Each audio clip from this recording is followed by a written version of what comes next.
제가 먼저 책을 한 권 소개하겠습니다. 스티븐 카터라는 교수님이 계십니다. 예일대의 법대학원의 교수이신데요. 기독교인입니다. 그분이 얼마 전에 94년도에 The Culture of Disbelief, 저희가 번역을 하면 불신의 문화라는 책을 출판하셨는데요. 그 책의 내용 자체는 제가 잘 기억이 없는데 책에 나오는 한 장의 제목을 제가 기억합니다. 그 단어가 뭐냐면 God as a hobby. God as a hobby. 하나님을 취미 삼기 아니면 하나님을 취미로 생각하기라는 제목을 제가 기억을 합니다. 지난 1년 동안 저희 집에 아이가 둘이 있는데요. 큰 아이는 애나, 작은 아이는 시미언, 딸하고 아들이 하나 있는데 저희가 1년 동안 집에 갇혀 있다 보니까 이 취미에 대한 관심이 많이 늘어나는 것을 저희가 봤습니다. 저 같은 사람은 죄송하게도 넷플릭스를 많이 보게 되고 저희 아들 같은 경우에는 체스를 많이 하게 됩니다. 그리고 나중에는 탁구를 치기 시작하고 그리고 나중에는 여러 가지 엔지니어 중심의 그 여러 가지의 그 재미있는 것들을 저희가 신경 쓰며 하는 것을 보게 됐는데 이 취미 생활에 대해서 저희가 잘 압니다. 잘 아시겠지만 취미는 잠시 관심을 두는 것입니다. 우리 삶 속에 있던 없던 상관없는 것을 보고 취미 생활이라고 얘기를 합니다. 또 자주 변합니다.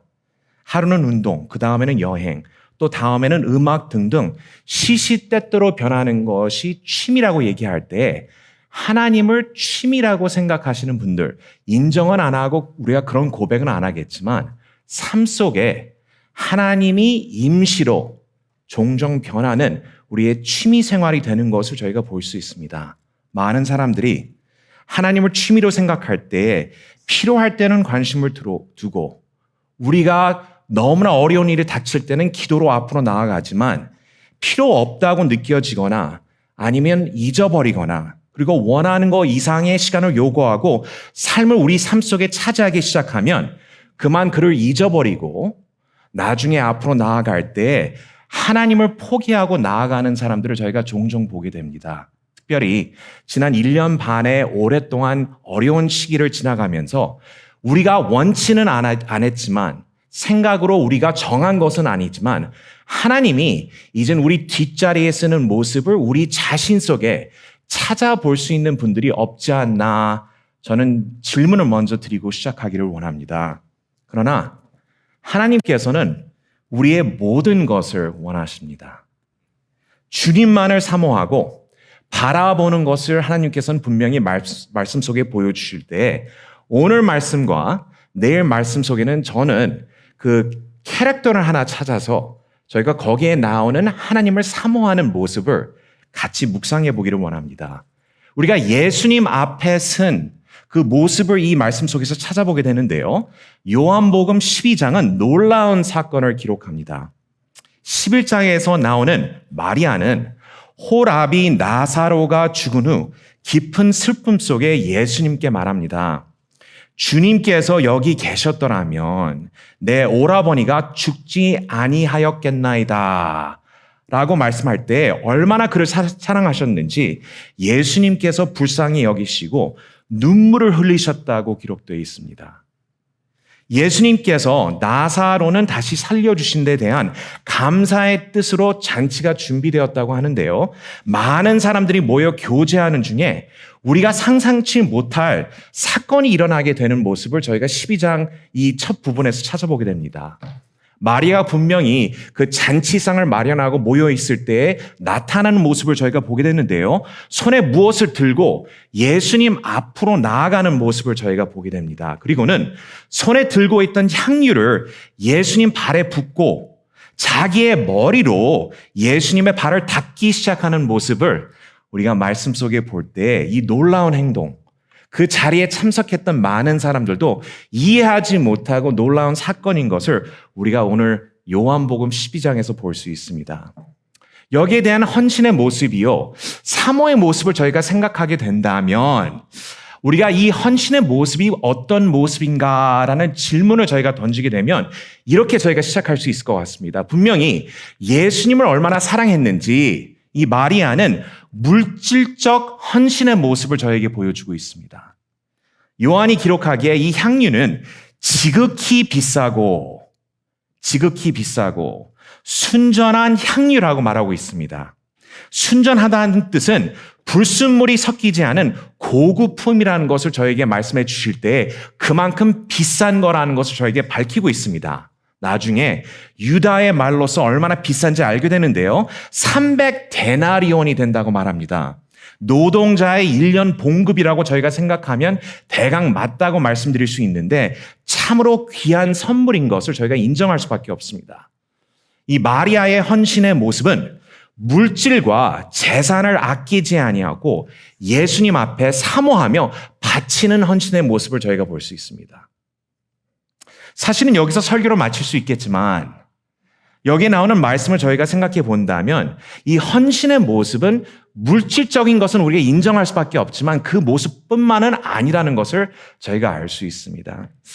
저희가 풀이해서 말씀을 드린다면 자신을 먼저 희생하는 모습이었습니다. 우리의 재산과 소유의 참 주인이신 하나님이라는 것을 안다면 마리아와 같이 제일 귀한 것을 가지고 아끼지 아니하고 온전히 주님께 드릴 수 있는 마음이 생겨야 된다는 말씀입니다. 이때 중요한 것은 무엇을 얼마만큼 드리냐가 중요한 것이 아니라 정말로 온몸과 온 마음을 정성을 다해 자신의 모든 것을 산 제물로 하나님 앞에 바칠 수 있는 그 마음 자세를 이 말씀 속에서 저희는 배울 수 있습니다.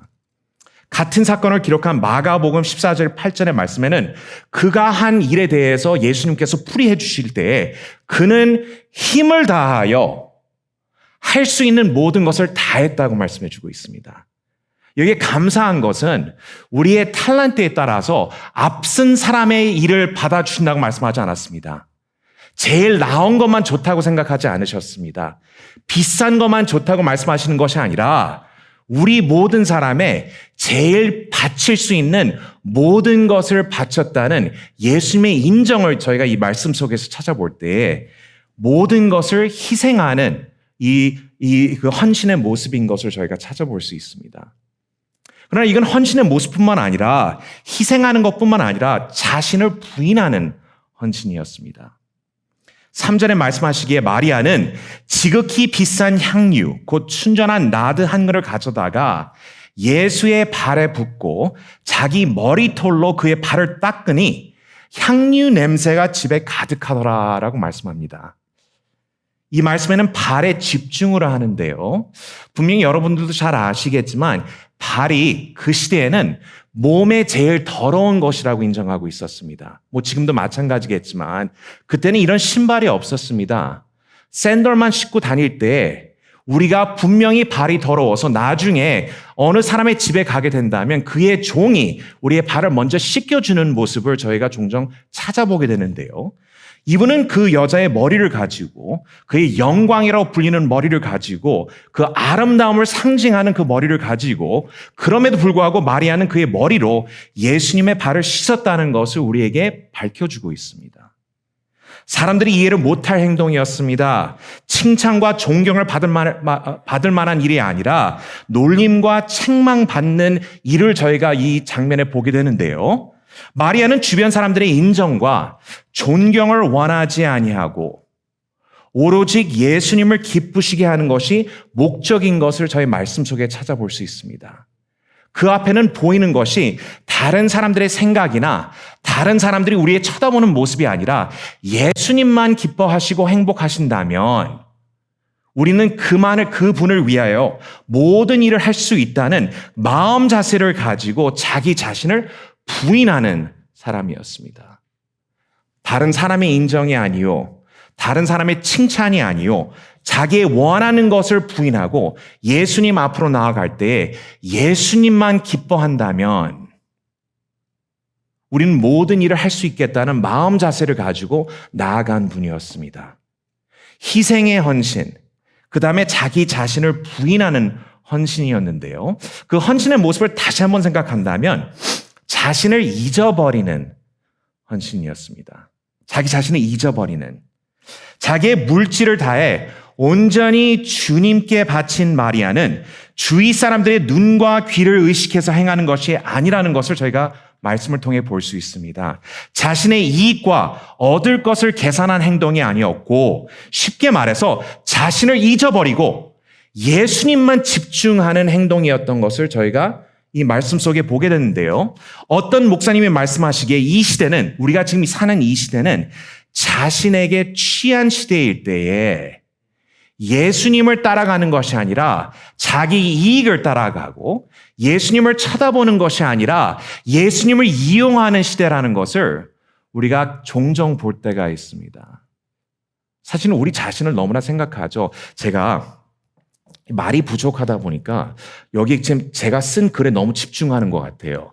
사실은 제가 한글 타자를 잘하거든요. 그렇다 보니까 타자에서 보다 보니까 제가 이쪽에 너무 집중하는데 이런 의미를 가지고 있습니다.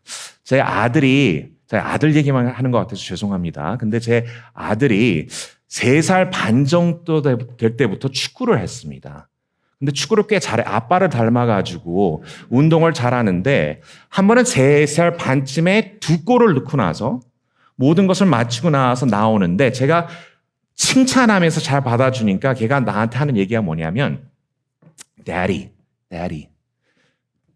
I awesome 그래요. 나 너무나 잘해 그래요.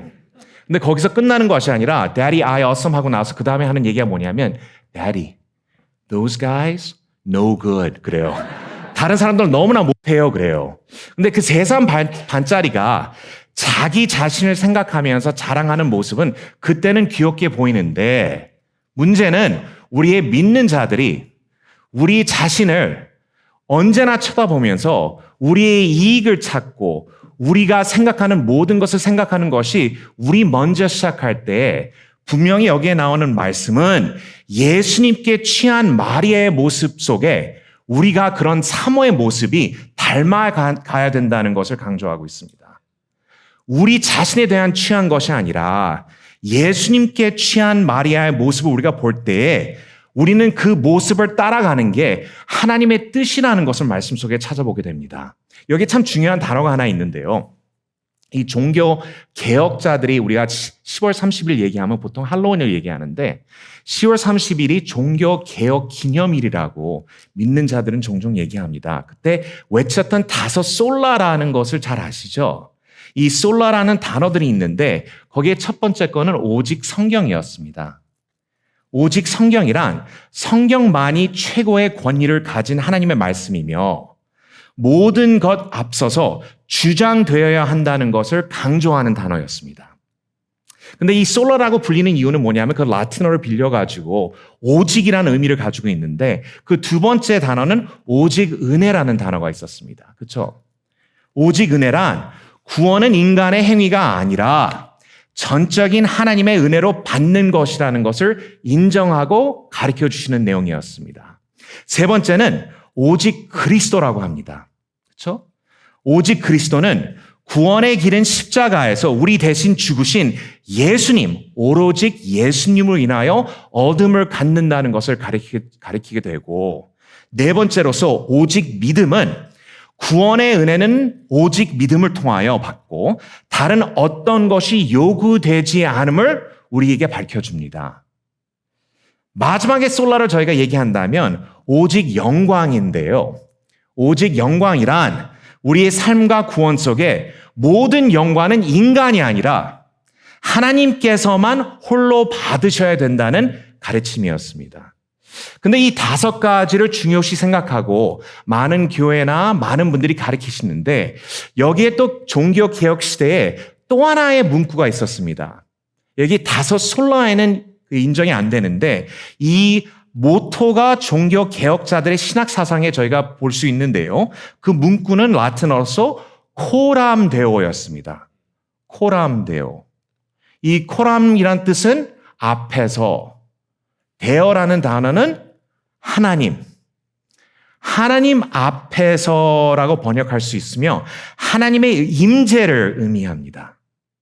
하나님 앞에서 하나님의 주권 아래 하나님의 영광만을 위하여 산다는 뜻을 저희가 그 문구 속에 담겨져 있는데 그때는 너무나 중요한 내용이었습니다.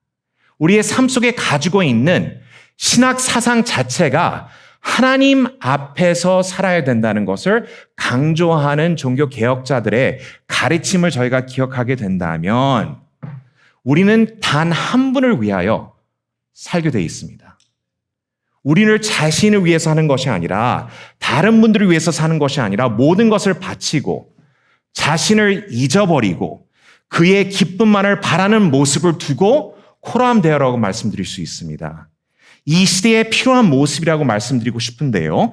예수님만을 바라보며 전적으로 헌신적으로 잊어버리는 섬김의 모습이 이 교회에 나타나기를 기도합니다. 이럴 때 세상의 반응의 모습을 저희가 보게 됩니다. 이 참 재밌는 건 뭐냐면 제가 여기 미국에 82년도에 이민 왔는데요. 거기에 커머셜 중에 재밌는 커머셜가 하나 있었습니다. 여기에 기억하시는 분들이 있지 않을까 저는 생각이 되는데요. 웬디's 햄버거 커머셜이었습니다. 나이 드신 이 할머니들이 들어오시면서 햄버거를 요구하시는데 거기에 햄버거가 이제 그릇 위에 나타나는데 빵만 있었어요. 빵만 있고 고기가 안 보이는 그 장면을 저에게 보여준 다음에 그 다음에 그 할머니가 물어본 질문이 너무나 유명한 질문이었습니다. 그분이 뭐라 그랬냐면 Where's the beef? 그랬습니다. Where's the beef? 이 고기가 어디 있냐고. 왜냐하면 샌드위치를 먹던 햄버거를 먹던 빵이 중요한 것이 아니라 우리 박 목사님 빵을 좋아하시는 것 같아요. 빵 맛이 언제나 좋대. 근데 저는 고기 맛이 더 좋은 것 같습니다. 아무리 빵이 좋다 하더라도 고기가 없으면 맛이 없습니다. 그렇죠? 근데 분명히 여기 나오는 모습을 보게 된다면 우리가 이 앞부분과 뒷부분을 보게 된다면 이 특별히 요한복음에 이 샌드위치가 된 것을 저희가 볼 수 있습니다. 그렇죠? 그 앞부분이 예수님을 어떻게 잡을 것인가 준비하는 과정을 저에게 보여주고 그 다음에 그 뒷부분도 예수님을 어떻게 잡을 것인가 그것을 사모하는 사람들의 모습을 저에게 보여주는데 그 중간에 나타나는 헌신의 모습 속에 반응을 저에게 보여주시는데요. 함께 하였던 제자들의 반응이 저에게는 참 중요한 내용을 베풀어 줍니다. 기록된 유다의 반응이 믿는 자들이 체험하는 세상의 반응이 아닐까 생각이 되는데요. 4절, 5절을 보신다면 책망을 저희가 찾아봅니다. 제자 중 하나로서 예수를 잡아줄 가론 유다가 말하되 이 향유를 어찌하여 300데나리온에 팔아 가난한 자들에게 주지 아니하였느냐 하니 라고 기록되어 있습니다. 글을 쓴 요한은 우리에게 유다가 어떤 인물인지 자세히 기록해 주십니다. 첫째, 그는 예수를 잡아줄 유다라고 말합니다. 유다는 그 시대의 흔한 이름이었습니다. 우리가 잘못 이해할까 봐 다른 사람을 추측할까 봐 우려하여 누구인지 우리에게 명백히 밝혀주는 장면입니다. 둘째, 그로 말한 그는 말로만 헌신하는 사람이었습니다. 그런 사람들을 잘 아시는지 모르겠는데요. 분명히 말하기에 어찌하여 300데나리온에 팔아 가난한 자들에게 주지 아니하였느냐라는 질문을 던질 때 가난한 사람을 돕겠다는데 반대할 사람은 하나도 없었습니다. 그러나 요한은 그의 마음을 해석해 저에게 가르쳐 주시는데요. 6절의 말씀이 이런 내용이 밝혀져 있습니다. 이렇게 말함은 가난한 자들을 생각함이 아니요. 말은 한쪽으로 얘기하지만 마음은 다른 데로 가 있는 것을 저희가 볼 수 있고 그는 도둑이라 라고 말씀합니다. 헌금으로 바쳐지는 돈을 가지고 자기 필요를 사용하는 사람인 것을 저에게 말씀하시는데요. 유다의 근본적인 관심은 가난한 사람이 아니며 나아가서 예수님에게도 있지 아니하고 오직 돈에 대한 관심에 있는 사람인 것을 저희가 알 수 있습니다. 자신을 희생하고 부인하며 잊어버린 마리아에 비해 이 이기적이고 자기 자신 중심을 생각하는 유다의 모습을 저희가 생각해 볼 수 있습니다. 그는 놀라운 헌신의 모습을 목격했음에도 불구하고 칭찬을 하는 것이 아니라 대래 마리아를 책망하게 됩니다. 자신의 모든 것을 바쳐 헌신하는 마리아의 행위와 예수님을 십자가에 달리도록 넘겨줄 유다의 행위를 극단적으로 대조하여 마리아의 헌신이 얼마나 아름다운지를 저희가 말씀 속에서 보여주는 장면입니다. 이럴 때 분명히 우리가 예수님만을 바라보며 예수님 따라서 앞으로 나아가며 예수님만을 믿으며 코람데오의 삶을 우리가 살 수만 있다면 옆에 있는 사람들이나 주변에 있는 사람들이 모두 다 칭찬을 하며 받아줄 것이라고 생각하는 분들이 없지 않아 있을 것 같습니다. 그러나 그렇지 않다는 것을 성경은 말씀합니다. 여기에 참 재미있는 미국 단어가 하나 있는데요. 이 misfit이라는 단어가 있습니다. misfit. 그것은 안 만든다는 이 개념을 가지고 있는데요. 믿는 사람들은 헌신으로, 전적인 헌신으로 예수님 앞으로 나아갈 때 세상은 이해할 수가 없다는 것을 우리에게 말씀합니다. 인정을 안 해주며 따라주지도 않고 칭찬을 하는 것이 아니라 반대를 하며 언제나 책망하는 세상의 모습을 우리가 세상에서 찾아보는 것뿐만 아니라 믿는 사람들 안에서도 저희가 볼 수 있다는 것을 인정할 수밖에 없습니다. 그럴 때 분명히 성경은 말씀합니다. 요한 1서 3장 13절을 말씀하시기에 형제들아 세상이 너희를 미워하여도 이상히 여기지 말라라고 얘기합니다. 우리가 예수님만을 믿고 바라보며 따라 나갈 때 세상의 인정을 받는 것이 아니라 분명히 세상은 우리를 반대하며 책망할 모습을 우리는 기대하며 나아가야 된다고 말씀하시고 있습니다. 세상은 우리를 인정하는 것이 아니라 교회를 따르는 것이 아니라 예수님을 사모하고 우리 자신을 잊어버릴 때 이것은 잘못됐다고 지적하는 분들이 수두룩한 것을 성경은 분명히 인정하고 있습니다. 이럼에도 불구하고 준비시켜 주시는 예수님은 우리를 향하여 답하여 주시는 모습을 저희가 찾아보게 됩니다. 7절과 8절의 말씀입니다. 예수께서 이르시되 그를 가만두어 나의 장래할 날을 위하여 그것을 간직하게 하라. 가난한 자들은 항상 너희와 함께 있거니와 나는 항상 잊지 아니하리라 하시니라. 라고 말씀하실 때 여기에 세 가지 주님의 모습을 함께 보기를 원합니다.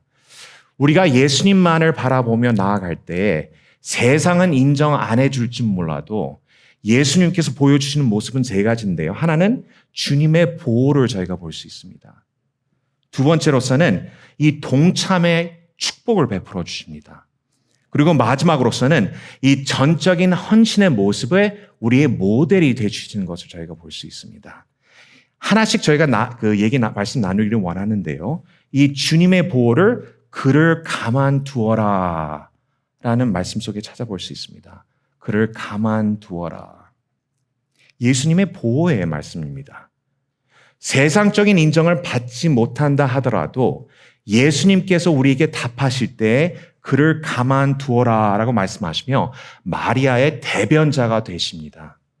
칭찬과 격려 대신 책망과 조롱이 대상이 된 마리아를 향한 예수님의 위로를 저희가 이 말씀 속에 봅니다. 로마서 8장 31절의 말씀을 잘 아시죠? 만일 하나님이 우리를 위하시면 누가 우리를 대적하리요? 라는 말씀을 우리가 기억할 때 바울이 단순히 누가 우리를 대적하리요? 라고 질문했다면 우리가 수많은 대답을 할 수 있습니다. 작년 한 해도 그랬겠지만 우리 주변에 있는 어려움들을 생각할 수 있겠고 바울 당신도 35절에 나오는 어려움들을 생각한다면 아마 이 로마서 8장 35절에 나오는 그 모든 환경을 생각하며 그 모든 것들이 그를 대적하는 것들이라고 말할 수도 있습니다. 마찬가지로 우리의 환경과 상황을 검토해 보면 많은 사람 그리고 많은 일들이 우리를 반대하고 대적한다고 우리는 추측하고 결론 지을 수도 있습니다. 그러나 바울은 이렇게 단순한 질문을 하지는 않으셨습니다. 그의 질문의 뜻은 앞부분인 만일로 인하는 시작되는 부분에 담겨져 있는데요. 만일 하나님이 우리를 위하신다면 누가 우리를 대적하리요? 라고 얘기할 때 그의 뜻은 하나님이 우리를 위하신다는 그 말씀의 내용에 담겨져 있습니다. 저는 5남매 중에 하나입니다. 딸의 5남매가 미국에 82년도에 이민 왔는데 그 전에 한국에 살 때 저희 바로 밑에 있는 여동생이 말을 참 잘합니다. 그 말도 빠르고 머리도 좋았고 오빠보다 더 똑똑하다 보니까 말을 참 잘했는데 제가 나이가 들어가면서 밖에서 축구를 하고 집에 들어오면서 맞아서 들어온 적이 많다고 어머님이 말씀하십니다. 근데 제 맞은 이유는 제가 잘 모르겠는데 제가 추측하기에 제가 잘생겨서 그렇던지 아니면 축구를 잘해서 그런 거가 아닌가 저는 생각이 되는데요. 맞으면 저희 여동생은 갑자기 일어나서 빗자루를 가지고 나간다고 합니다. 빗자루를 왜 가지고 나갔는지 제가 잘 모르겠습니다. 나가서는 저를 때린 친구의 집을 간다고 합니다. 저희 어머님의 말씀이에요. 가서는 종을 울리고 나서 어머님이 나오실 때까지 기다린 후에 그의 어머님이 나오면 그 빗자루를 옆에 두고 나서 손을 힙에 얹혀놓고 엉엉 울었다고 합니다. 울면서 하는 얘기가 당신의 아들이 내 오빠를 때려서 내 오빠가 집에서 아파서 지금 울고 있다고 잃는다고 합니다. 그러면 그 어머님이 그 아들을 끌고 오셔가지고 저희한테 사과시켰다는 그 말씀을 저희 어머님이 종종 해주십니다. 저는 믿지를 않아요. 그런 일이 없을 거라고 생각이 되는데 사실은 제 동생이 제 백을 하고 있다는 것을 저는 언제나 감사하게 느끼고 있습니다. 아직도 저의 동생은 저를 많이 후원해주고 기도해주며 밀어주고 있는데요. 저의 동생이 저의 백이 됐을 때 제가 자신감이 생긴다면 하물며 이게 성경의 말씀입니다. 이 웃는 얘기지만 분명히 여기에 성경의 말씀은 말씀하시기에 하나님이 우리를 위하신다면 우리를 대적할 사람이 없다고 말씀하실 때 여기에서 예수님께서 베풀어 주시는 보호의 모습을 저희가 다시 한번 볼 수 있고 그 안에 우리의 확신을 찾을 수가 있습니다. 여기 두 번째 나오는 주님의 모습을 보게 된다면 동참의 축복을 저에게 보여주십니다. 우리가 예수님만을 쳐다보고 따라간다면 예수님만을 위하여 우리가 산다면 우리가 예수님을 우리 앞에 두고 따라간다면 분명히 하나님께서 우리가 하나님 나라의 역사에 동참의 축복을 베풀어 주시는데요. 예수님이 이런 말씀을 하십니다. 장래할 나를 준비한다 라고 말씀하십니다. 그리고 나는 항상 잊지 아니하리라 라고 말씀하실 때 주님과 함께 하기를 영원히 함께 하기를 원했던 제자들 그리고 하나님의 나라를 다시 시작하며 그의 힘으로써 모든 것을 새롭게 하겠다는 예수님의 약속을 믿었던 제자들에게는 충격적인 말씀인 것을 저희가 기억할 수 있습니다. 그러나 이 마리아의 놀라운 헌신은 분명히 예수님이 십자가에 돌아가실 그 모습을 포인트해 주고 있는데요. 그 헌신의 모습은 예수님의 장례를 준비한 예비 행위라고 말씀하시고 있습니다. 이게 참 놀라운 말씀인데요. 비록 마리아가 예수님의 십자가의 죽음을 미리 알고 직접 했던 행위는 아니었습니다.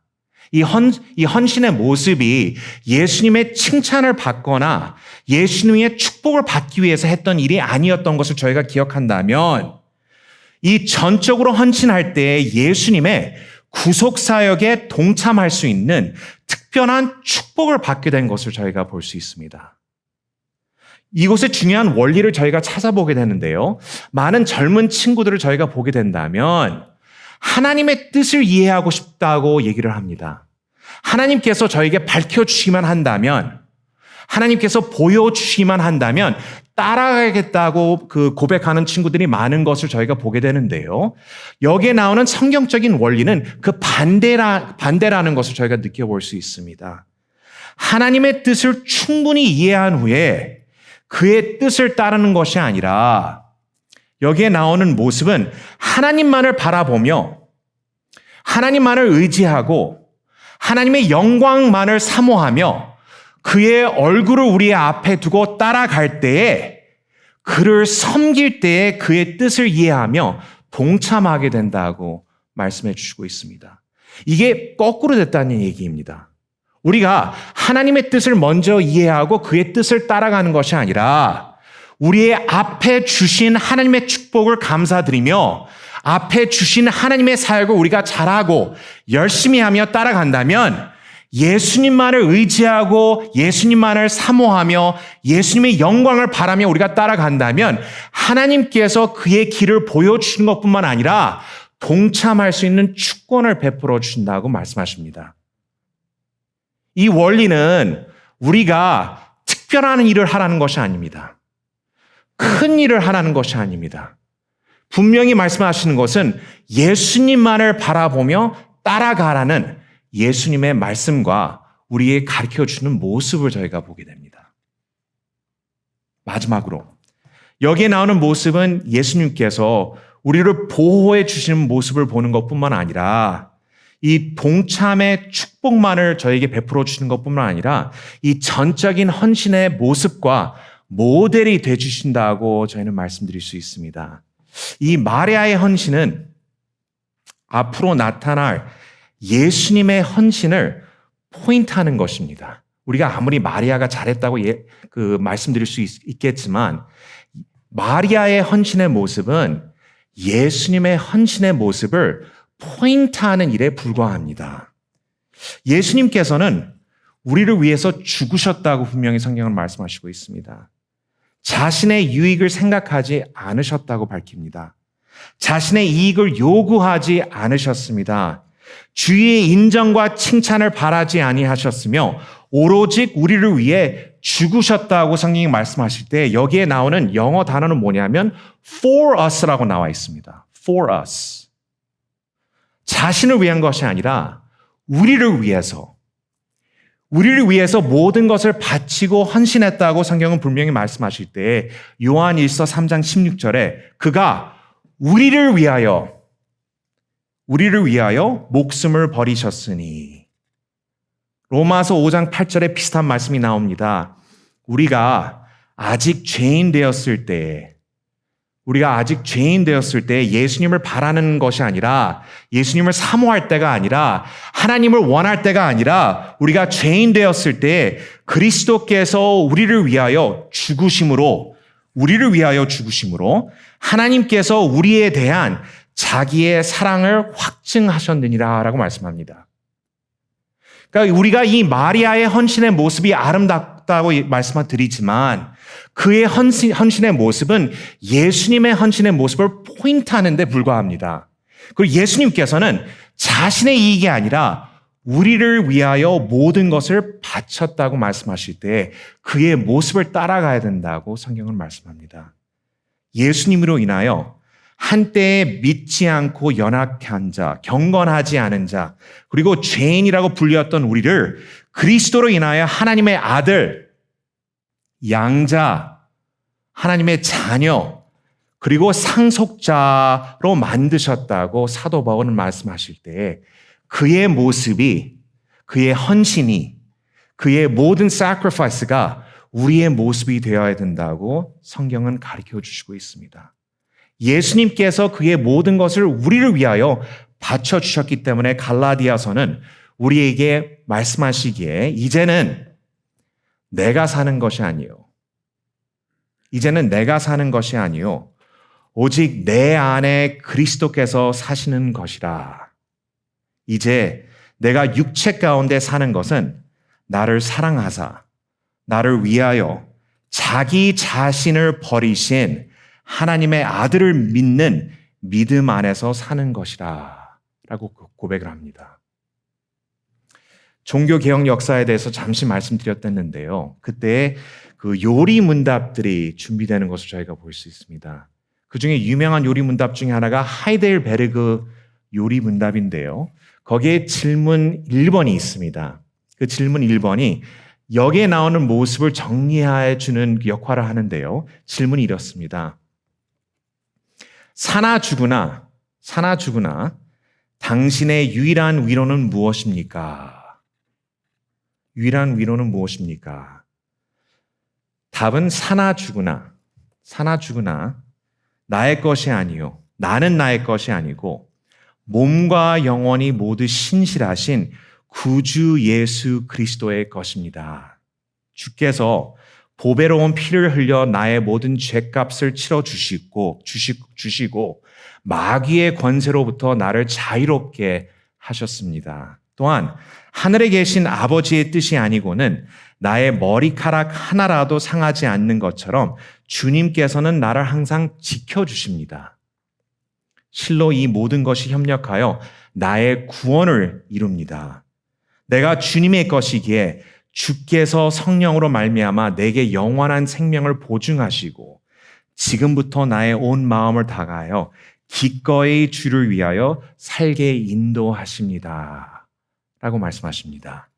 여기에 나오는 사나 죽으나 나는 나의 것이 아니고 몸과 영혼이 모든 신실하신 구주 예수 그리스도의 것이라는 것이 우리의 고백이 되는 우리 사랑하는 모든 성도님들이 되시기를 축원합니다.